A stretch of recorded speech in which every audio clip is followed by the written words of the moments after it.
Magandang araw po. Ito po ang ginawa naming 5S Shine Activity.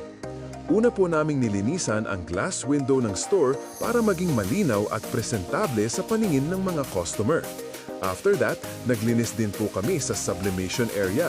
Inayos namin ang mga gamit, tinanggal ang alikabok, at sinigurong maayos at malinis ang workspace.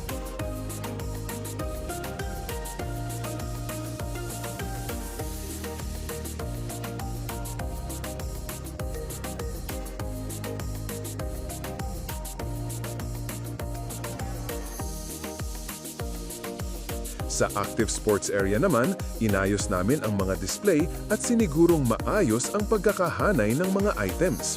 Sa bestseller area naman, tinanggal namin ang mga kalat at dumi at inayos ang mga produkto para mas madaling makita at piliin ng mga mamimili.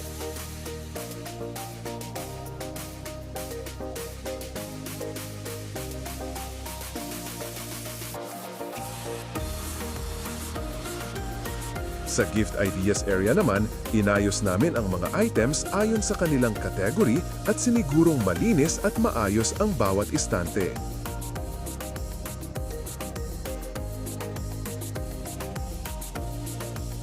Sa glass tower, nilinis namin ang salamin at inayos ang display sa loob para mas maging kaaya-aya at madaling makita ng mga customer ang mga produkto.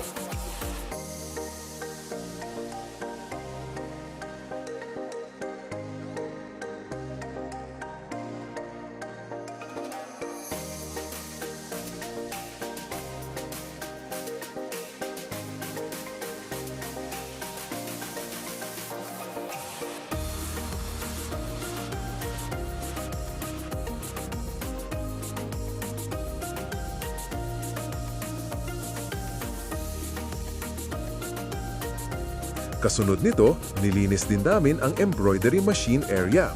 Tinanggal ang mga alikabok sa makina at sinigurong ligtas at malinis ang paligid ng equipment.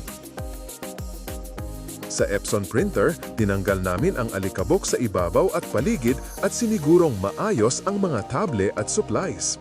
Sa computer area naman, nilinis ang mesa, monitor at keyboard at sinigurong malinis at organisado ang workspace para mas maging hawa ang paggawa ng designs.